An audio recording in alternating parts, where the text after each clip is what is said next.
வணக்கம் அனுகிரகம் தமிழ் சேனல் நேர்களே, நான் உங்கள் அன்பான சயின்டிபிக் வேதிக் அஸ்ட்ராலஜர் அஸ்ட்ரோலஜி பேசுகிறேன். நல்லது நினைப்போம், நல்லதே நடக்கும்.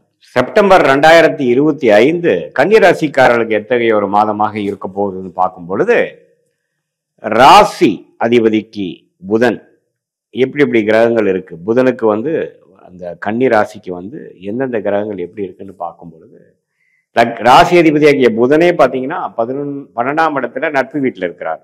எப்போ சிம்மத்தில் இருக்கார். சிம்மத்தில் இருக்கிறது நல்ல ஒரு அமைப்பு. அதுக்கப்புறம் பார்த்தீங்கன்னா மாதத்தின் கடைசி 2 மாதங்கள் ராசிக்குள்ளேயே வரார். ஸோ ராசி அதிபதியோட வலுவான நிலை கன்னிராசிக்கு ஒரு நல்ல விஷயங்கள். ராகு கேது பெயர்ச்சி முடிந்து 3 மாசம் ஆனதுலேருந்தே கொஞ்சம் கன்னிராசிக்காரர்களுக்கு கொஞ்சம் படிப்படியாக பிரச்சனைகள் நீங்கி கிளாரிட்டி ஆஃப் மைண்டுக்குள்ள போயிட்டு இருக்காங்க. உறவுகளில் இருக்கக்கூடிய பிரச்சனைகள் கடந்த 2024-25 மே மாதம் வரைக்கும் இருந்த அந்த கன்ஃபியூஷன்லாம் நீங்கி அடுத்து நம்ம என்ன செய்யலாம் அப்படிங்கிறதுல ஒரு தீர்க்கமான சில எண்ணங்கள், தீர்க்கமான சில முடிவுகள்லாம் நோக்கி கன்னிராசிக்காரர்கள் பலர் போய் கொண்டிருக்கிறாருங்கிறது தான் உண்மை. அந்த அமைப்புல பார்த்தீங்கன்னா குருவே 10ஆம் இடத்திலிருந்து 2ஆம் இடம்ங்கிற அந்த தனஸ்தானத்தை பார்த்து கொஞ்சம் கேஷ் ஃப்ளோ ஜென்ரேட் பண்றார். சில நல்ல இதுவரை கொஞ்சம் இறுக்கமான ஒரு சூழ்நிலை இருந்தது, கொஞ்சம் கடந்த 3-4 மாசமாவே கொஞ்சம் பாசிட்டிவான சில குரோத் ஃபார்வர்டு மூவ்மெண்ட் கிடைக்குது. ராகு 6ஆம் இடத்துல குரு பார்வை பெறுகிறார். கேது 12ஆம் இடத்துல இருக்கும் பொழுது கொஞ்சம் சுப கடன்கள், வெளிநாடு போகிறது, அடிக்கடி இம்போர்ட் எக்ஸ்போர்ட் ரிலேட்டடாக போயிட்டு வர்றது, சில டிராவலிங்லாம் கொடுக்கக்கூடிய அமைப்புகள்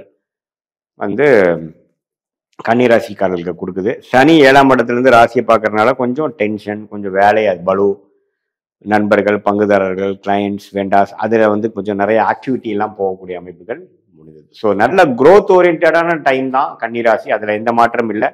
அதே சமயத்தில் சில விஷயங்கள் பாசிட்டிவாகவும் இருக்கு, சில விரயங்களும் இருக்கு, சில சுப விரயங்களாகவும் நம்ம பண்ண வேண்டியதாக இருக்கு. அதே சமயத்தில் இப்போ ராசியாதிபதி நல்லா இருக்கிறதுனால நம்ம சிலதெல்லாம் திட்டங்கள் தீட்டி நம்ம சிலதெல்லாம் செயல்பட முடியும். பிளான் பண்ணி எக்ஸிக்யூட் பண்ணக்கூடிய அமைப்புகள் கண்டிப்பாக உண்டு.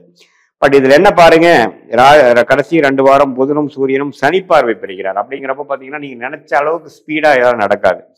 ஸோ கொஞ்சம் பிளான் பண்ணலாம், ஆனா அந்த பிளான் உடனே நடந்துரும், நினைச்ச மாதிரியே நடக்குங்கிறதுல கொஞ்சம் மாறுபட்டு கொஞ்சம் டிலே ஆகக்கூடிய அமைப்புகள் இருக்குங்கிறது தெரிஞ்சு அதை மென்டலா ப்ரிப்பேர்டா நீங்க செயல்படுவது நல்லது. பிளான் பண்ணுவதில் கெட்டிக்காரத்தனமான ஒரு ராசி கண்டிப்பாக கன்னிராசி ஒரு ராசி. அதுல சுக்கிரன் 11ஆம் இடத்துல இருந்து 12ஆம் இடம் வரும் பொழுது சில சுப செலவுகள், சில இன்வெஸ்ட்மெண்ட், சில இதெல்லாம் பிளான் பண்ணி பயங்கரமா பண்ணுவோம், குறிப்பா செப்டம்பர் மாதம். ஆனா அதுல அந்த ராசி அதிபதியும் சூரியனும் கடைசி 3வது 4வது வாரத்துல சனியின் பார்வை பெறும் பொழுது நம்ம நினைச்சது ராங்கா போயிடுமோன்னு ஒரு பயமும் கொடுக்கும். ஆனா இதுல என்னன்னா டிலே தான் கொடுக்குமே ஒழிய பிரச்சனை இல்லை. இப்ப செப்டம்பர்ல நடக்க வேண்டியது அடுத்த 2 மாதங்கள 3 மாதங்கள நடக்கக்கூடிய அமைப்புகள் உண்டு. உங்களுக்கு உங்களுடைய வேகத்துக்கும் உங்களுடைய டைம் லைனுக்கும் உங்களுடைய ஸ்கெடியூலுக்கும் நடக்காம போகிறதுக்கு வாய்ப்புகள். குறிப்பா பிசினஸ்மேன், என்டர்பிரனர்ஸ், வேலையில் இருக்கிறவங்க, ஒரு வேலையை விட்டு ஒரு வேலை மாறணும், சில விஷயங்கள் எதிர்பார்த்துட்டு இருக்கிறவங்க, குடுக்கல் வாங்கல் விஷயங்கள், பார்ட்னர்ஷிப் விஷயங்கள், ஒரு இடத்த கொடுத்து இன்னொரு இடம் வாங்குறது, பிஸ்னஸ் விஷயங்கள், சில டீலிங் எதிர்பார்த்து கொண்டு இருக்கிறது, இது எல்லாமே பார்த்தீங்கன்னா கொஞ்சம் பொறுமையாக இருந்து நம்ம சாதிக்கக்கூடிய அமைப்புகளாக தான் நிற்க ஒழிய எடுத்தமா கமுத்தனமானு போகக்கூடிய அமைப்புகள் இப்ப கிரக அமைப்புகள் இல்லை. பட் என்னதான் சொன்னாலும் 2024-25 மே மாதம் இருந்த அந்த அமைப்போட இப்ப ஃபார் பெட்டரான அமைப்புல தான் நம்ம கன்னிராசிக்காரர்கள் இருக்காங்க. பட் இருந்தாலும் அதுல பிளான் பண்ணி எக்ஸிக்யூட் பண்ணக்கூடிய அமைப்புல கொஞ்சம் நம்ம ஒரு எக்ஸ்ட்ரா டைம் லைன்ஸ் வச்சு கொஞ்சம் ஒர்ஸ்ட் கேஸ் சினாரியோக்கும் நம்ம மென்டலா ப்ரிப்பேர்டா இருந்துதான் நம்ம பண்ணக்கூடிய அமைப்புகள் இருக்கு. மாணவர்கள் பார்த்தீங்கன்னா படிக்கக்கூடிய விஷயத்துல ஒரு நேர்த்தியான அமைப்புகள் இருக்கு. அதுவும் மாதத்தின் இறுதியில கொஞ்சம் டிஸ்ட்ராக்ஷன், ஃபோக்கஸ் தேவைப்படக்கூடிய அமைப்புகள் இருக்கு. அதே சமயத்துல சீனியர் சிட்டிசன்ஸும் பார்த்தீங்கன்னா சில விஷயங்கள் பண்ணக்கூடிய அமைப்புகள்ல கொஞ்சம் தோய்வுகள் இருக்கு, உடல் உபாதைகள் வரக்கூடிய அமைப்புகள்ல கொஞ்சம் இருக்கு. கரெக்டான ட்ரீட்மெண்ட் கண்டுபிடிச்சு அதை நம்ம பண்றதுக்கு கொஞ்சம் லேட் ஆகும். அதே சமயத்துல வெளிநாடு சம்மந்தப்பட்ட விஷயங்கள், இம்போர்ட் எக்ஸ்போர்ட், அது மாதிரி துறையில இருக்கிறவங்களுக்குலாம் பார்த்தீங்கன்னா கொஞ்சம் வெளிநாடு போகக்கூடிய அமைப்பு, திடீர் பயணங்கள் அதெல்லாம் கொடுக்கக்கூடிய அமைப்பு. குறிப்பா ராகு திசை, கேது திசை போறவங்களுக்கு, சூரிய திசை போறவங்களுக்குலாம் கண்டிப்பா உண்டு.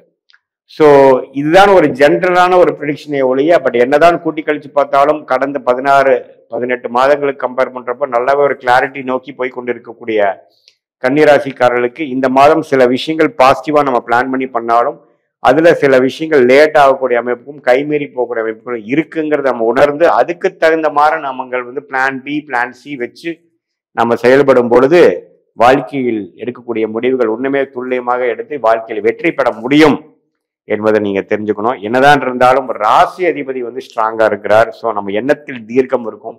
நம்ம என்ன நினைக்கிறோமோ அந்த குறிக்கோள்ல ஒரு வலு இருக்கும். அதே சமயத்துல சூரியனும் லக்னத்துல வரும் பொழுது தவறு இல்லை.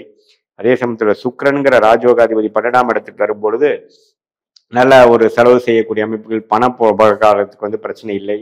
நான் சொன்ன மாதிரி சில சுப விஷயங்கள் வந்து நடக்கக்கூடிய அமைப்புகள் எல்லாம் கண்டிப்பாக உண்டு.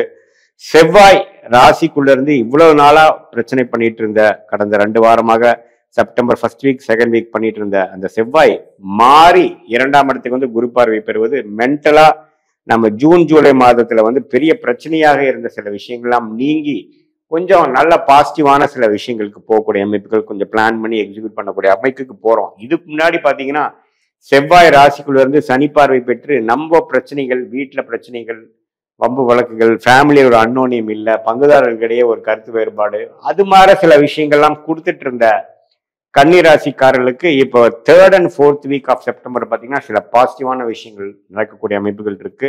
பட் ஒரே விஷயம் வந்து கொஞ்சம் லேட்டாகி முடியக்கூடிய அமைப்புகள் இருக்குங்கிறத நம்ம முதலே சொன்ன மாதிரி நீங்க தெரிஞ்சுக்க. பட் ஓவராலா பார்க்கும் பொழுது செவ்வாய் வந்து ராசி விட்டு நீங்குவது ஒரு அருமையான ஒரு மாற்றமாக கன்னி ராசிக்காரர்களுக்கு எடுத்து, அதே 2ஆம் இடத்துக்கு வந்து குரு பார்வை பெறும் பொழுது ரியல் எஸ்டேட், இது மாதிரி மெடிக்கல் துறையில, கேட்டரிங் துறையில, ஸ்போர்ட்ஸ் லைன்ல இருக்கிறவங்களுக்குலாம் நல்ல ஒரு பாசிட்டிவான ஒரு விஷயங்கள் உண்டு. அதே குறிப்பா செவ்வாய் தசை நடக்கிறவங்களுக்கு பார்த்தீங்கன்னா ஓரளவுக்கு பாசிட்டிவா வரக்கூடிய அமைப்புகள்லாம் கண்டிப்பா உண்டு. ஸோ கூட்டி கழிச்சு பார்க்கும் பொழுது ஓரளவுக்கு மிகவும் பாசிட்டிவான சில விஷயங்கள் குறிப்பா செகண்ட் ஹாஃப் ஆஃப் செப்டம்பர் வந்து ஜாதகர் கன்னிராசிக்காரர்களுக்கு கொடுக்கக்கூடிய அமைப்புகள் உண்டு.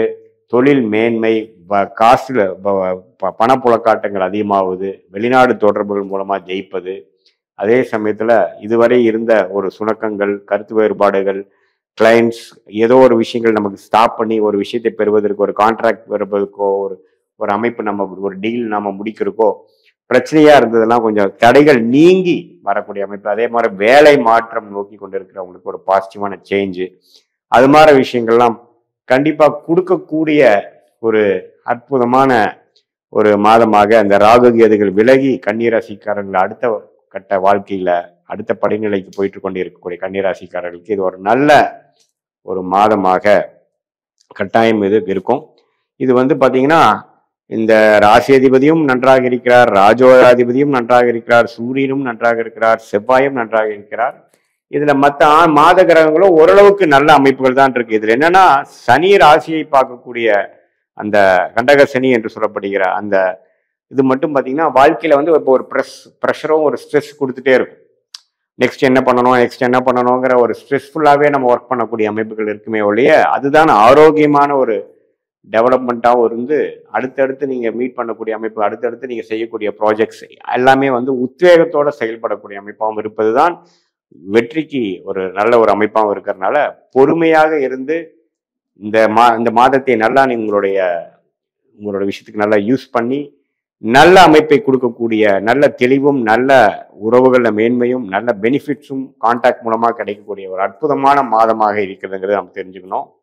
செப்டம்பர் 2025 கன்னிராசிக்காரர்களுக்கு இதுவரை பார்த்தது வந்து ஒரு பொதுவான பலன்களை தவிர உங்களுடைய ஜென்ம ஜாதகத்துல எந்த தசாபுக்திகள் போய் கொண்டிருக்கிறது, எந்த லக்னத்துல பிறந்தீங்க, அந்த லக்னாதிபதி எப்படி இருக்குது, திக்பலம் எப்படி இருக்குது, ஸ்தானபலம் எப்படி இருக்கு, திருக்பலம் எப்படி இருக்கு, அந்த லக்னத்துக்கு ஏற்றவாறு ஒரு சாதகமான தசாபுக்திகள் போய் கொண்டிருக்கிறதா அல்லது வரக்கூடாத தசாபுக்திகள் போய் கொண்டிருக்கிறதா, புக்திநாதன் எப்படி இருக்கிறார், புக்திநாதனுக்கும் தசநாதனுக்கும் உள்ள தொடர்பு என்ன, 6-8 காம்பினேஷன் இருக்கா அல்லது கேந்திரத்துல இருக்கா, தசநாதனும் புக்திநாதனும் கேந்திரத்துல இருக்கா, அது தசநாதனுக்கு 12ஆம் இடத்துல புக்திநாதன் இருக்காரா, இதெல்லாம் வைத்துதான் துல்லியமான பலன்கள் வந்து நாம் இப்ப பேசின அந்த கோச்சார் அமைப்பு, குரு பயிற்சி, சனி பயிற்சி, ராகு பயிற்சி, அப்புறம் மாத கிரகத்தின் பயிற்சி, செப்டம்பர் மாத பலன் பார்த்தோம் இல்லைங்களா, அந்த பயிற்சி பலனையும் இப்ப நாம பார்க்கக்கூடிய அந்த துல்லியமான தசாபுக்திகளும் உங்களுடைய பிறந்த தேதி, பிறந்த நேரம், பிறந்த ஊரை வைத்து நம்ம சேர்த்து வைத்து பார்க்கும் பொழுது